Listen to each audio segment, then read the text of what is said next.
So identifying the problem is the first step in machine learning development also. And first step in identifying any problem, that you should get in touch with real users. You have to understand what are their challenges and what kind of solutions they are expecting. So for example, a retail company which is losing many customers, so a machine learning model can help them to identify those customers which might leave in upcoming quarter, and they can put some strategy in place to hold this customer.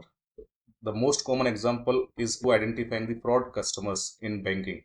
So based on the different characteristics, or based on the different labels related to the characteristics of the customer, we can create a model which can suggest that these are the customer which have some fraud ranking, and based on that company can take some decisions. So problems are that companies are not able to identify which are the customer which can leave in coming 3 months, and then objective is to identify these customers before they leave.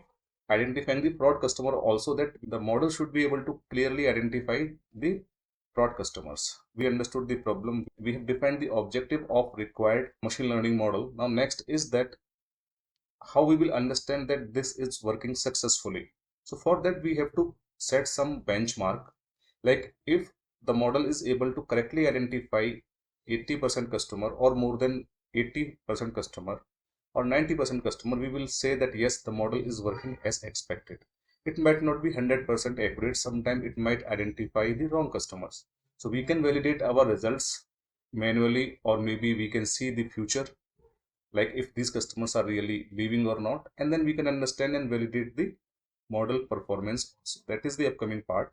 But yes, this is the success criteria, that how much percentage our models should be able to work.